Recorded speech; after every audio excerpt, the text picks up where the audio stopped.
रामनगर जिले में अंतर्राज्यीय शेयर मेले को जीत फर्स्ट ओन अपने रामनगर जिले नव संघ वेमेली कुछ कारण ನಮ್ಮ ಭಾಷೆಯಲ್ಲಿ ಮಾತಾಡ್ಬೋದಾ ಸರ್?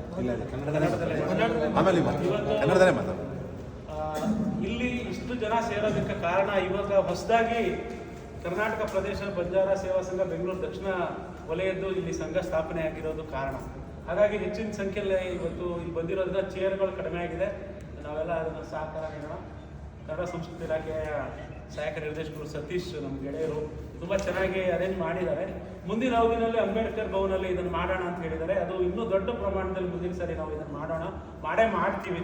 ಅದಕ್ಕೆ ನಮ್ಮ ಸಂಘ ಇದೆ ಅಷ್ಟು ಹೇಳ್ತಾ, ಇವತ್ತು ಇಲ್ಲಿ ನಾವೆಲ್ಲ ಸೇರಿರೋದು ನಮ್ಮ ಸಂತ ಸೇವಾಲಾಲ್ ಅವರ ಕೊಡುಗೆ ಏನು, ಅವ್ರು ನಮ್ಗೆ ಏನು ಕೊಟ್ಟಿದ್ದಾರೆ, ಅದ್ರ ಪ್ರೇರಣೆ ಪಡ್ಕೊಂಡು ನಾವು ಮುಂದಿನ ದಿನದಲ್ಲಿ ನಮ್ಮ ಯುವ ಜನತೆ ಹೇಗೆ ಬೆಳಿಬೇಕು, ನಾವು ಹೇಗೆ ಮುಂದೆ ಬರಬೇಕು ಅನ್ನೋದು ಇದೊಂದು ನೆಪ ಅಷ್ಟೇ.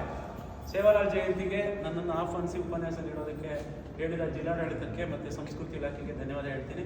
ವಿಶೇಷವಾಗಿ ಇಲ್ಲಿ ವಿದ್ಯಾ ನಾಯಕರು, ರಾಮು, ಧನಂಜಯ ನಾಯಕರು, ಎಲ್ಲ ಸಾಕಷ್ಟು ನಾಯಕರೇ ಇಲ್ಲಿ ಎಲ್ಲರೂ ಬಂದಿದ್ದೀರಿ. ಎಲ್ಲರ ಹೆಸರು ಹೇಳ್ತಾ ಹೋದ್ರೆ ಮತ್ತೆ ಉದ್ದ ಪಟ್ಟಿ ಆಗುತ್ತೆ. ನಾನು ನೇರವಾಗಿ ಉಪನ್ಯಾಸ ಏನಂದರೆ, ಸೇವಾಲಾಲ್ರು ನಮ್ಗೆ ಏನೇನು ಹೇಳಿದ್ದಾರೆ ಅನ್ನೋದನ್ನು ತಿಳ್ಕೊಂಡು ನಾವೇನಾದರೂ ಅವ್ರ ದಾರಿಯಲ್ಲಿ ನಡೆಯೋಕ್ಕೆ ಸಾಧ್ಯನಾ ಅಂತ, ಅಥವಾ ನಮ್ಮ ಮಕ್ಕಳು ಯಾರಾದರೂ ಆ ದಾರಿಗೆ ಕೊಡ್ತಾರ ಅಂತ ನೋಡೋಣ. ಯಾವುದೇ ಒಂದು ಜೀವನವನ್ನು ನಡೆಸುವಾಗ ನಾವು ದೀರ್ಘವಾಗಿ ಜೀವನ ನಡೆಸ್ತಾರೆ. ಎಲ್ಲರೂ 100 ವರ್ಷ ಬದುಕಿದ, 200 ವರ್ಷ ಬದುಕಿದ ಅಂತ. ಆದರೆ ಯಾಕೆ ಬದುಕಿದ ಅನ್ನೋದು ಭಾಳ ಮುಖ್ಯ ನಮಗೆ. ಸೇವಾಲಾಲ್ ಅವರು ಬದುಕಿರುವಂಥ ಅವಧಿನಲ್ಲಿ ಏನು ಮಾಡಿದ್ರು ಅನ್ನೋದು ಬಹಳ ಮುಖ್ಯ ಪರಿಗಣನೆ ಆಗುತ್ತೆ. ಉತ್ತಮವಾದ ಜೀವನವನ್ನು ನಡೆಸಬೇಕು ಅನ್ನೋದನ್ನು ಹೇಳ್ಕೊಟ್ರು, ಸ್ವತಃ ಅವರು ನಡ್ಕೊಂಡು. ಈಗ ನಮ್ಮ ಯಾವ ಅಂಬೇಡ್ಕರ್, ಗಾಂಧಿ, ಬಸವಣ್ಣ, ಬುದ್ಧ, ಕನಕದಾಸ ಈ ಥರದವರ ಸಾಲಿಗೆ ಸೇವಾಲಾಲ್ ಅವರು ಬರ್ತಾರೆ.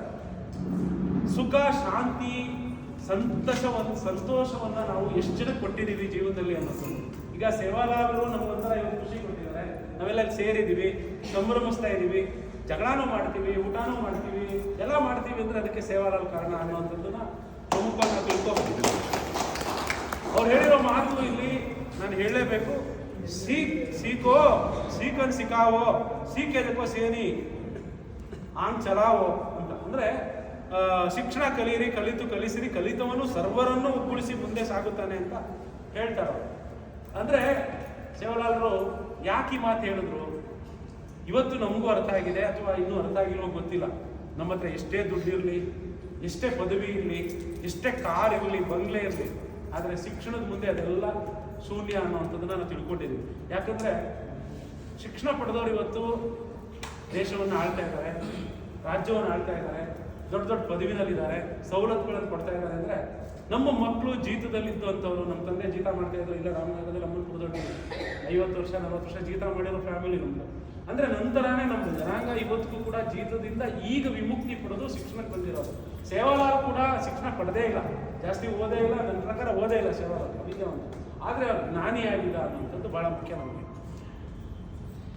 ವಿಶ್ವದ 20% ಜನ, ಅಂದರೆ ಪ್ರಪಂಚದಲ್ಲಿ 20% ಜನ ಬುಡಕಟ್ಟು ಜನ, ಅಲೆಮಾರಿ ಜನ ಅಂದರೆ ನಮ್ಮಂಥವ್ರು ಇರುವಂಥದ್ದು. ಇನ್ನು 80% ಜನ ಬೇರೆ ಬೇರೆ ಜಾತಿ, 4500 6000 ಜಾತಿಗಳಿದಾವಲ್ಲ ಅವರೆಲ್ಲ ಇದ್ದಾರೆ. ಅಂದರೆ ನಾವು 20% ಅಂದರೆ ಸಂಖ್ಯೆಯಲ್ಲಿ ದೊಡ್ಡ ಸಂಖ್ಯೆ. ಇಷ್ಟು ಸಂಖ್ಯೆಯ ಜನಕ್ಕೆ ನಾಯಕರಾಗಿದ್ದವರು ಸೇವಾಲಾಲ್ ಅವರು. 800 ಬುಡಕಟ್ಟುಗಳಿದ್ದಾವೆ ನಮ್ಮ ದೇಶದಲ್ಲಿ. ಅದರಲ್ಲಿ ಬಂಜಾರ ಒಂದು. ನಾವು ಬಹಳ ಶ್ರೇಷ್ಠ ಅನ್ನೋದಕ್ಕಿಂತ ಅಲೆಮಾರಿಗಳು ನಮಗಿಂತ ಕೆಳಗಿರುವಂಥ ಇನ್ನೂ 70-80 ಸಮುದಾಯ ನಮ್ಮ ದೇಶದಲ್ಲೇ, ನಮ್ಮ ರಾಜ್ಯದಲ್ಲೇ ಇದ್ದಾವೆ ಅನ್ನೋದನ್ನು ನಾವು ತಿಳ್ಕೋಬೇಕಾಗತ್ತೆ. ಸೇವಾಲಾಲ್ ಏನೇನಾಗಿದ್ರು, ಮಾರ್ಗದರ್ಶಕರಾಗಿದ್ರು.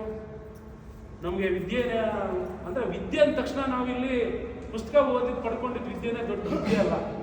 ಈಗ ವ್ಯವಸಾಯ ಮಾಡ್ತಾನೆ, ಅವ್ನಿಗೆ ಯಾವ ಸಮಯದಲ್ಲಿ ಬಿತ್ತನೆ ಹಾಕಬೇಕು, ಯಾವಾಗ ಮಳೆ ಬರುತ್ತೆ, ಯಾವಾಗ ಹದ ಮಾಡಬೇಕು, ಯಾವಾಗ ನಮಗೆ ಫಸಲುಗಳು ಯಾವ್ಯಾವ ಮಣ್ಣಿಗೆ ಏನೇನು ಹಾಕಬೇಕು ಅನ್ನೋಂಥ ವಿಜ್ಞಾನ ಇದೆಯಲ್ಲ, ಆ ತಿಳಿಸುವಂಥ ರೈತ